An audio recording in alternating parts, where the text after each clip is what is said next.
So you've been around a lot of players who have had some pretty good careers focusing mostly on special teams, Slater or Ebner, or you brought in Cullen this offseason. Are there any qualities among those guys that are in common that you look for when maybe projecting if somebody can kind of handle that role and be that kind of guy for their career? Yeah, I think a lot of things you talk about when you talk about special teams players, are more intangibles. And you talk about guys who really play with a sense of urgency, of physicality, guys that really play with, a heightened sense of intensity on the field. But at the end of the day, it's not the intangibles are just part of it. You have to look for the physical skill set. I think the top thing you've always got to look in common for every player in special teams is speed. And really speed is the biggest difference. It's a space game. So it really starts with the coverage units. We talk about special teams. Return game is nice. It's very important. But ultimately it comes down to, punt and kickoff coverage. You really build your special teams with your coverage units. And it's got to start with speed. Fast players, some guys are size speed players. Some guys are smaller, more athletic speed players, but you want to make sure they have an advantage in space in terms of eliminating single blocks and being able to beat double teams. So to me, the common thing with those guys is all that speed. And when you've named some guys, Slater, Bolden, Ebner, the thing is that's three different body types, but they're all fast and they all play explosive. Now, the other thing you kind of get a lot of times with special teams players is you get a mix of body types, and a lot of times, there's a measurement of stiffness that correlates to being on special teams. That's not a desirable trait. It's just something that a lot of those guys end up having.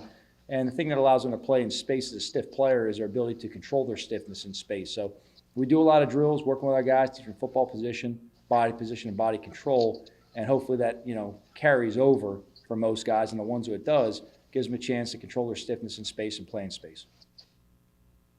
Do you think that, I'm sorry, just real quick, do you think that Gary has those abilities? Yeah, I do. I think Gary's got enough traits to work with and build with. Now, he's a long way away from those players you mentioned. Those guys are some of the top teams players, in the league in the past few decades. There's a reason those guys have made a living out of it and won a lot of games, been successful. Look, there's things you see from Gary as a running back. You also saw on his tape in college covering kicks that we're going to give him the opportunity to come and compete. But he definitely has, the speed and the size to factor in and go out there and give himself an opportunity. Now, at this point, it's just an opportunity. We'll see what he does with it. It's up to him to go ahead and carry the coaching to the field, and it's up to us as coaches to put him in the right position to be successful. Thanks, Joe. Jordan. Hey, Joe. Hey, Jordan. You said at the end of yesterday you were going to go check with the trainer on Kadarius, and we just saw him, kind of sit out the second half of that workout today. Is there something bothering him physically? No, it's not an injury situation with him right there. I think every player out here is kind of on their own program in terms of what's best for them, what the schedule of the day is. I think one thing we keep in mind with these guys, Jordan, is, these guys haven't been with team sports now in over 5 months, and that's something we have to consider bringing them in. And for a lot of these guys, it's the first time of football movement and organized activity they've really done a significant amount of time. So that's why we structure practice the way we do. There's different positions on the field. A lot of times skilled positions that early in their career, we look to make sure that you don't put 2 days together that may put them in a stress position. Again, this is an orientation weekend. Our goal is to get them started so that this week coming up, they can jump in with our vets and they can jump in with our full off-season program and be moving and stay healthy. Again, it's going to be a 4-day week of working this next week for them. We want to make sure we don't take it and make it a 7-day week in a row for them. So there's different paces we work guys for different reasons. But no, it's not an injury case to answer that. So lead into my next question there. What are your expectations? What do you do now with the rookies for the next few weeks? And also, what are your expectations for the offseason with when are you going to be able to get guys in? Do you expect them to come in for OTAs? How are you handling that? Yeah, we've already scheduled and released the OTA dates. Obviously, it's a voluntary period, Jordan. So, again, we're going to work with every player we can, whether it's virtual or in person. So, obviously, whoever's here will coach in person. Whoever's virtual for the meetings will work with them virtually. So some guys will be doing both. In terms of the rookies, what we're looking to accomplish, at this point, we're just trying to get them caught up enough and physically in good enough shape that when they come back for training camp, they can compete with the vets. That's the biggest goal right now, to give them a further understanding of not just the X's and O's of the football, but everything associated with the league. We have a player development team that will meet with these guys multiple times every day. We're going to spend a lot of time meeting with the strength conditioning staff, not just as far as lifting weights, but understanding how to best manage their bodies to recover, sleep, nutrition. Everything is going to help them be a better pro and sustain a physical measurement for 17 weeks of competition. Zach, Joe, actually had a non-football question for you. I was wondering if, with the vaccinations, I know there's been a lot of announcements in the NFL about, masks around the building and all that. I was wondering if you've talked to the team at all about getting vaccinated and how they should approach it, or if you just kind of let them make their own decision on that.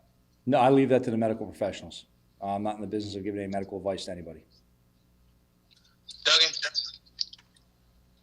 Hey, Joe. With Kadarius, how similar or different is what you're going to ask him to do in your offense compared to what he did at Florida?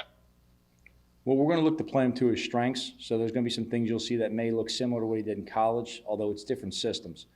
So we're going to look to go ahead and make sure that we create enough versatility in his game to play him in different spots, that to play him within our system, but also we'll have to change our system like we do with everything to cater to our players. I can't give you a definite answer until we really get through training camp and see everything he can do and how it fits with the other players on the field.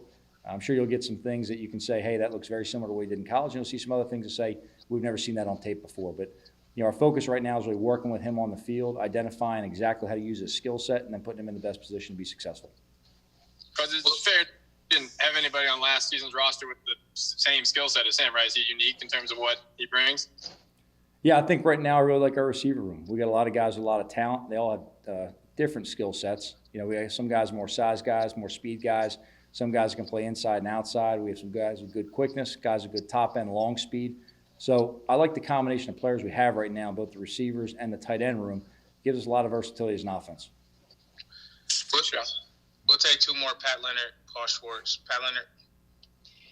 Hey, Joe, it's kind of a random question. Do you have like a handshake agreement with Nate Ebner or something right now, like with the rugby? I know he's technically a free agent. I mean, is there kind of an understanding there that he can get through that and then you guys will double back, or what's the situation there?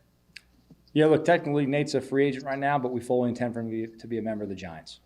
And he's got to go through, obviously, Olympic rugby training, and then we're supporting him on that right there. Look, that's an experience that I've been through with him before. He returned from the Olympics in 2016 and had a tremendous year for us. So I've gone through this before with him. I understand exactly how his training applies, rugby, and can lead into football. And look, honestly, it was one of his most productive years ever. So he's a guy that's very locked in. He's very focused. He was a captain for us last year. He's a great team leader. This team and what he's helping build is very important to him. And while I don't speak for anyone else, I don't mind echoing that right there for Nate, because I know I can speak very directly and honestly. But look, he's a very important part of this team, and we look forward to getting him back eventually. And real quick on the running backs, what are the qualities you're looking at in some of those tryout guys, like Corey Clement, Ito Smith? What are the qualities that if they show it to you that would mean it's worth signing them to your roster? I think with all those players, they're different players. So the qualities are going to vary a little bit. Really what you're looking for is just the movement skills on the field.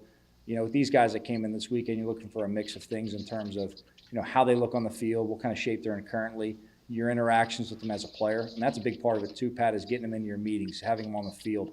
It's your first chance of really getting these guys in person on the field with your coaching staff and really seeing how they react to your style of coaching. So it's a good experience for us. I really enjoyed all those guys. I thought they all did a good job this weekend. The unfortunate thing is, there's only a limited amount of spots on the roster total. So, again, it was a good experience to have them all here, and we'll see where it goes from here. Thanks. Last one here, Schwartz. Hey, Joe. Hey, how Paul. you doing? Good, Paul. Hey, good. How much do you try to take advantage of this time in your building with these guys? You got to meet a lot of these guys in the draft process, but a lot of it was virtual, the Senior Bowl. Now that you've got them, it's a more relaxed situation to some extent to get to know who they are, see what they can take, get a little personal story, get a little joke, get a little dig, to kind of help you know who these guys are moving forward. Yeah, you know what, really, that's honestly the most important thing we can do right now. It's trying to establish relationships, establish what the boundaries are within our organization, let them know what to expect on a daily basis. But ultimately, we got to start forming relationships with these players beyond just evaluating from the draft. And look, to be honest with you, yesterday was the first time that I got to see in person a lot of the players that we've drafted, which is bizarre to say in any other year. But without a combine, without having full pro days everywhere, it was just a different process. So it's funny. There's a lot of guys you meet for the first time in person, and you turn around. Me and Pat Graham are talking. Walking on field that that guy's bigger than we thought he was going to be. That guy's got thicker legs than we thought they were going to be. And it's kind of, the first time seeing a guy in practice, that's bizarre because even our meetings right now are virtual. So it's not even like you're sitting in a meeting room across from the guy. You know, the first time you're having experience with them, you're literally on the grass and they're wearing a helmet looking at you. So it's a little bit different, but look, it's great to have life in the building. It's great having players back, and it was a fun weekend working with these guys. It's a problem, I guess, if you and Pat Graham walk off the field and say, that guy is a lot smaller and scrawnier than we thought he was going to be, right? That's a problem. That would be the issue. You know, that would be the issue. Yeah. You know, the scouting department did a great job of painting a picture of these guys. You know, luckily we had a lot of personal experience as well with a lot of these players we drafted with coaches on the staff. So as we went through some of the guys who, you know, personally were sight unseen, we could rely on the, you know, experiences of some of the coaches on our staff and the scouts who have worked with them in person before.